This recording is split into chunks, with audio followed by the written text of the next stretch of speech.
You're watching Screw It on SuppleWine. I'm your host, Mike Supple. One of the most common questions that I get every week from both friends and from readers of the site revolves around wine tastings. People always want to know what wineries they should visit, what wineries they should tour, where they should taste, particularly when it comes to Napa Valley. It's a good question because there's tons of wineries out there and you want to make sure you're going to places that are good, going to places that you're going to enjoy. This past weekend I went wine tasting in a region I'd never been before, and it really brought up an interesting point for me that I wanted to make sure got across there.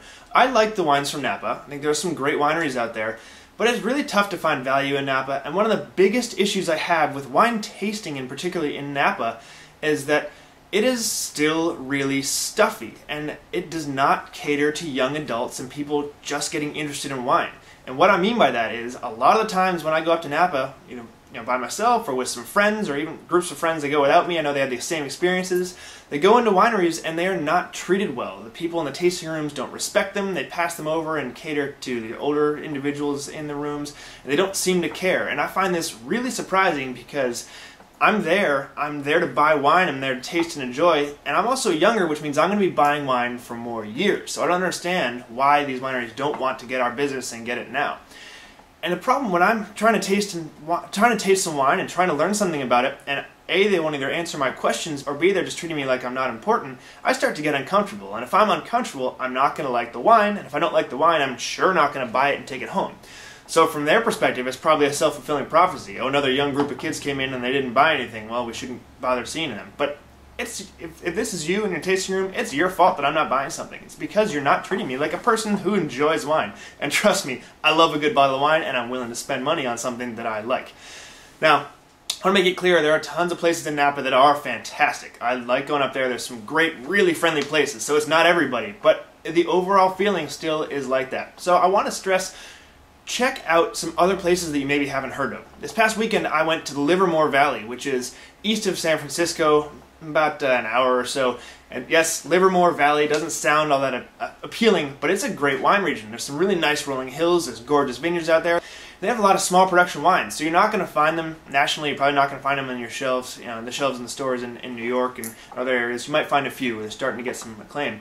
But the key is, they're really there and doing what they're doing because they like making wine, and they're there to connect with you. And I just got really friendly responses everywhere that we went. People wanted to talk about their wine. They wanted to see if we liked it. They wanted to know what we liked about it, and we wanted to get us into things that we were enjoying more. And I saw this everywhere we went. It was crowded at every little winery that we went to in Livermore. There were groups of people there, young people, old people. The key was everybody was being attended to and everybody was having fun. And this isn't just true about Livermore. I've been to other small wine-making regions in the area. I've been in Santa Cruz, in and around San Jose. There's some wineries, believe it or not, that are based in Oakland. The vineyards are other places, but the wineries and tasting rooms are in Oakland. And they're catering to people that want to enjoy their wines. And this isn't just true in California. Wine is being made now in all 50 states. Yes, even Alaska and Hawaii. In fact, I went to the winery in Maui. I hear they have a great dessert wine. Of course, they were out of stock the one time I went there, so I guess I'm just going to have to use that as an excuse to get back. But it's okay. I can find some time to get to Hawaii if I really have to. But the key is, if you're going to be out there wine tasting, before you spend money and come out and go to Napa, look around and see what places are near you in your state, because there's bound to be some closer, and it's going to be a lot cheaper than coming out here. Or if you're already planning a trip out here, that's great. Come out to California and check things out.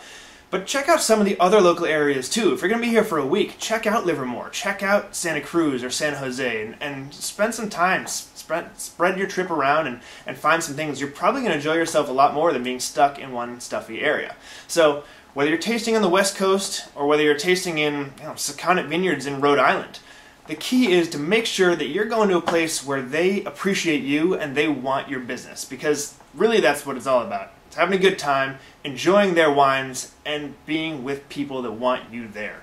So find some local wineries, taste some wines, and really enjoy what you're doing.